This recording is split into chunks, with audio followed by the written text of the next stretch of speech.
Hi, I'm Bill from Willie's Woodcraft USA.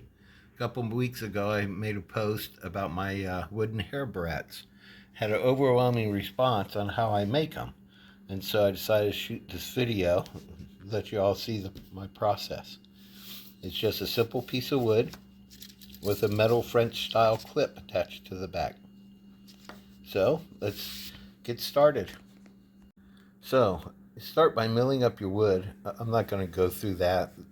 The YouTube is inundated with videos on how to mill up wood. I mill mine 1 inch wide by 3/4 to 7/8 inch thick, and the length is up to you. I usually do mine 12 to 18 inches. I put some blue painter's tape on it, and I adhere my pattern with 3M Super 77. You do your pattern however you like to do it. I like this method because it's clean, it's easy to see, and the tape just peels right off afterwards. So let's head over to the bandsaw. So here we are at the bandsaw. I run a 3/16 inch blade. I'll leave a link down below on where I get my blades from. And it's really, really simple. Just watch your fingers.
And that's it. So we have our first blank.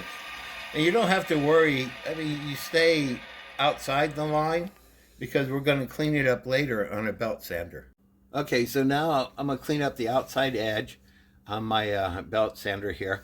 I have this board because there's a huge gap between the table and my sanding belt. So if you have that big gap, this will tend to slip down inside. You don't want that. Be really careful on this. I sand a lot of fingernails doing this part.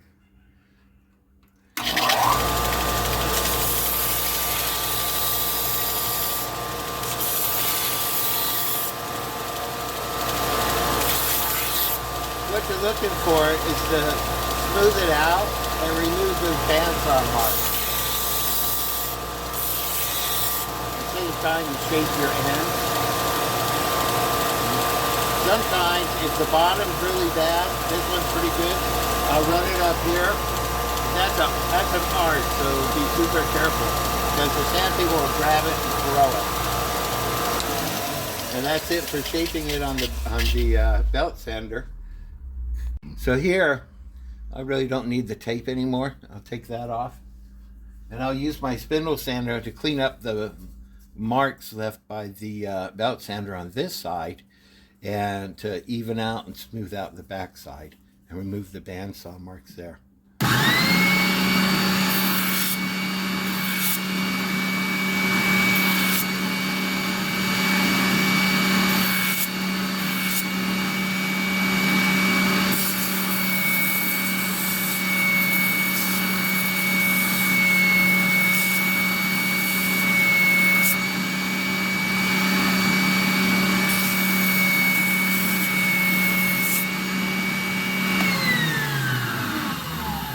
So now we have our first blank and it's ready for glue.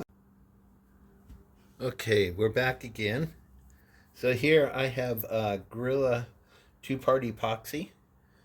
I've experimented with a whole lot of different glues and epoxies. My father started doing this in 1990. He experimented with a bunch. He gave up and just used wood screws, little tiny screws. And I finally found this Gorilla. It works pretty good. I only have about a maybe not even a 1% failure rate.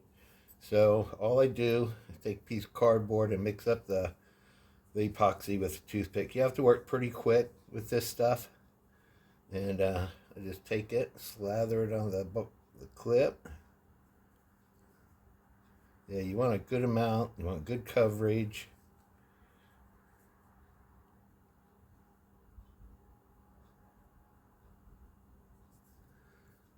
Just stick it on the blank.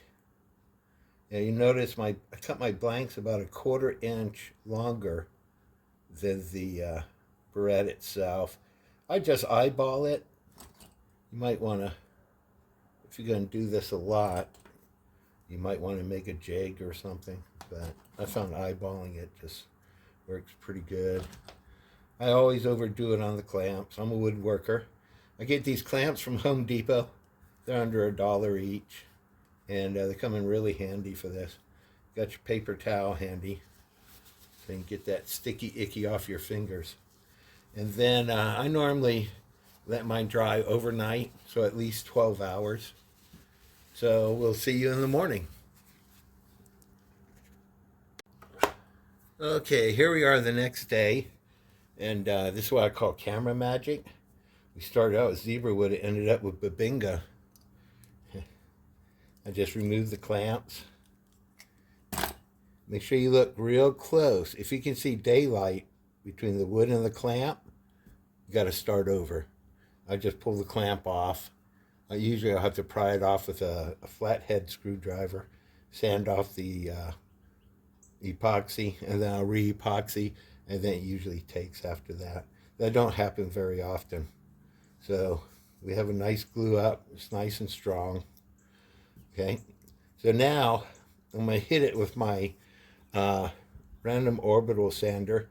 It's where you're going to get little, you're going to take out the little saw and sanding marks that are left. And sometimes I get sloppy and I'll get some epoxy on the top. So let's get that done.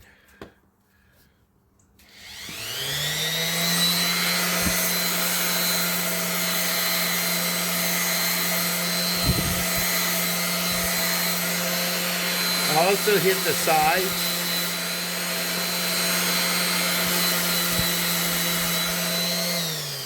Sometimes there might be some burning on the sides if I was too lazy and didn't change out my saw blade. One thing I found is important, and to my customers it is, so you have this nice sharp edge left, and the customers don't like that. They want it rounded over. So I just hit it with my Dremel.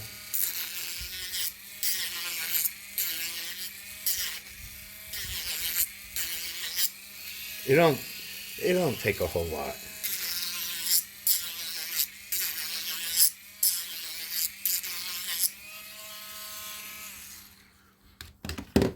And then I didn't like that. It's a little uneven and a little scratchy, so I hit it with my oscillating tool.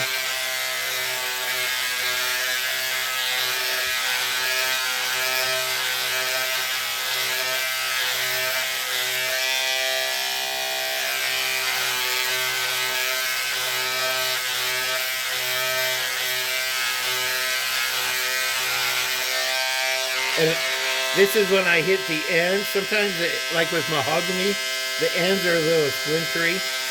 So I'll clean up the ends if they need to be cleaned up. And that's it. You're ready for finish. I normally use Minwax polyurethane. And I'll put a coat, I'll sand, after it dries, I'll sand at 220. And then I'll put another coat. And that's it. Hi. So the bread's all finished. The polyurethane's all dried. I sanded in between coats. And I ordered these cute little cards from a company in Oregon. It's a small business. She does great work. I'll leave her link in the bottom also. So as you can see, they don't take a lot of work. You can batch these out. You can do a whole lot in a very short time. Um, Overall, I can do roughly 90 to 100 in 8 hours, but then it takes 2 to 3 days because of the drying times of the epoxy and the polyurethane. So I hope you enjoy this little project. If you have any questions, feel free to ask.